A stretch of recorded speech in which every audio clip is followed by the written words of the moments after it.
Air conditioner के outer unit का temperature 80 degree centigrade तक होता है, जो हमारे एनवायरनमेंट टेम्परेचर से ऑलमोस्ट डबल है। लेकिन इंटरेस्टिंगली 1 मीटर दूर अंदर की यूनिट का टेम्परेचर 16 डिग्री सेंटीग्रेड तक होता है। एक बहुत ही इंटरेस्टिंग फैक्ट है, एयर कंडीशनर के अंदर जो गैस होती है वह क्लोज लूप में फ्लो करती है। इसकी गैस कभी खत्म हो ही नहीं सकती है, और यदि क्लोज लूप में यह फ्लो करती है तो कुछ लोग बोलते हैं कि यह गैस एनवायरनमेंट के लिए हार्मफुल है। तो यह सभी डाउट इसकी वर्किंग के साथ में क्लियर करते हैं।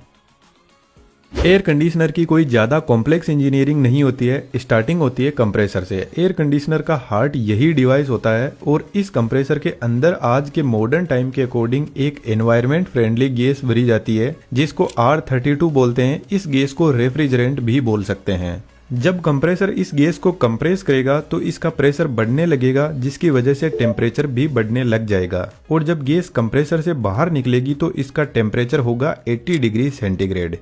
अब इस हाई टेम्परेचर को हमें थोड़ा ठंडा करने की जरूरत है, तो रेफ्रिजरेंट पहुंचता है कंडेंसर कोयल के पास में। आज के टाइम में एसी के ऊपर 100% कॉपर कोयल लिखा रहता है, तो कंपनी इसी कोयल की बात कर रही होती है, क्योंकि कॉपर कोयल की हीट एक्सचेंज क्वालिटी बहुत शानदार होती है, तो ये गर्म और ठंडी बहुत जल्दी हो जाती है। इन इतनी लंबी कोयल से जब रेफ्रिजरेंट फ्लो करेगा तो ठंडा होने लगेगा, और इस कोयल से हीट को जल्दी बाहर निकालने के लिए एक फैन भी लगा रहता है। जब रेफ्रिजरेंट कोयल से बाहर निकलेगा तो इसका टेम्परेचर 50 डिग्री सेंटीग्रेड तक पहुंच जाएगा। लेकिन कंडेंसिंग कोयल के पास में जो गैस कंप्रेसर से मिल रही थी उसको यह लिक्विड में बदल देगा। आपको पता है, जब हम पानी को गर्म करते हैं तो वह लिक्विड से वेपर में बदल जाता है, यानी लिक्विड से गैस। इसके उल्टा जब कोल्ड ड्रिंक की बोतल को हम फ्रिज से निकालकर बाहर रखते हैं तो इसके चारों तरफ पानी की बूंदें जमा हो जाती है, जिसका मतलब है वेपर वापस लिक्विड में बदल रहा है। तो कंडेंसिंग कोयल भी गैस को ठंडा करने का काम करती है, जिससे यह गैस से लिक्विड में बदल जाती है। लेकिन अभी भी यह हाई टेम्परेचर का लिक्विड हमारे किसी काम का नहीं है। तो यहाँ से लिक्विड एक्सपेंशन वॉल के पास में जाता है। एक्सपेंशन वॉल का ओरिफाइस बहुत छोटा होता है, तो इधर वाली साइड में बहुत ज्यादा हाई प्रेशर भी है और हाई टेम्परेचर भी है। लेकिन जब इस नैरो ओपनिंग से रेफ्रिजरेंट बाहर निकलेगा तो इसका प्रेशर सडनली रिड्यूस हो जाएगा, जिसके साथ में इसका टेम्परेचर भी रिड्यूस हो जाएगा, और यह लिक्विड एक्सपेंड करेगा, जिससे यह रेफ्रिजरेंट वापस लिक्विड से गैस में बदलने लग जाएगा।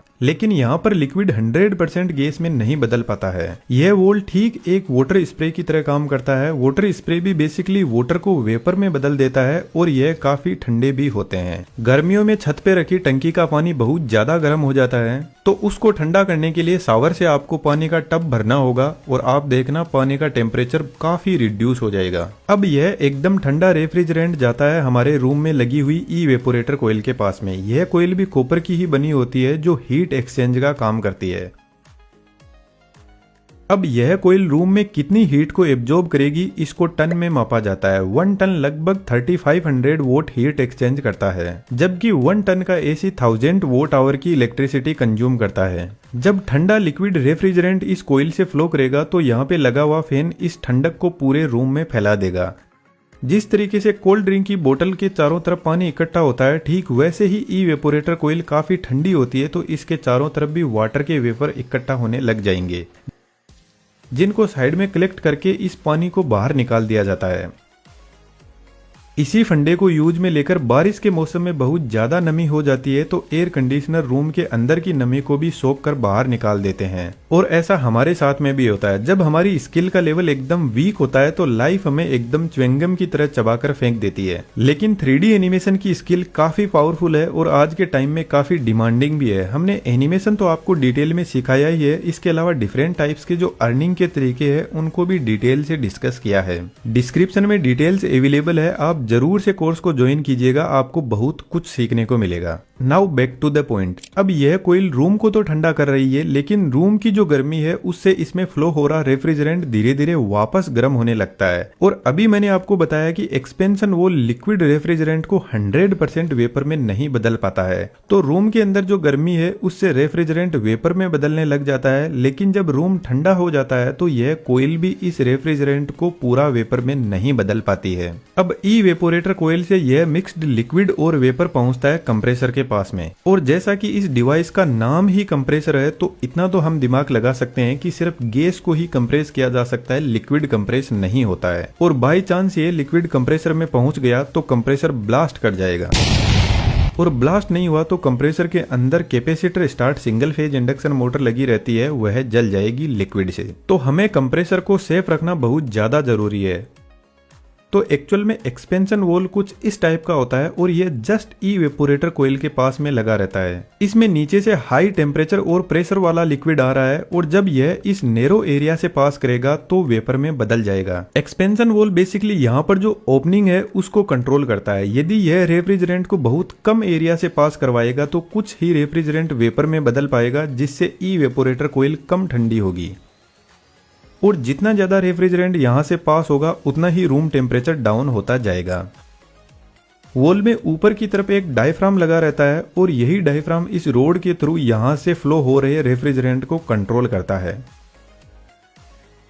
और इस डायफ्राम को कंट्रोल करने के लिए कुछ एक हीट सेंसिंग डिवाइस इवेपोरेटर कोयल के बाहर की तरफ एग्जिट पर लगी रहती है। इसमें एक लिक्विड होता है जो काफी हीट सेंसिटिव होता है और इस हीट सेंसिंग डिवाइस के लगाते ही एक्सपेंशन वॉल्व का नाम बदलकर हो जाता है थर्मल एक्सपेंशन वॉल्व। मान के चलते हैं आपने एसी को 16 डिग्री सेंटीग्रेड पर सेट कर रखा है। जैसे ही रूम का टेम्परेचर 18 डिग्री सेंटीग्रेड पर पहुंचेगा तो इस हीट सेंसिंग डिवाइस में जो लिक्विड है वह गर्म होकर वेपर में बदलेगा और डायफ्राम के ऊपर फोर्स लगाएगा, जिससे ज्यादा रेफ्रिजरेंट पास होगा और कोयल ज्यादा ठंडी होगी। कोयल ज्यादा ठंडी होगी तो रूम की हीट को ज्यादा एब्जॉर्ब करने लगेगी और इस हीट से कोयल के अंदर जो पूरा रेफ्रिजरेंट है वह वेपर में बदलने लग जाएगा और हमारा कंप्रेसर एकदम सेफ रहेगा।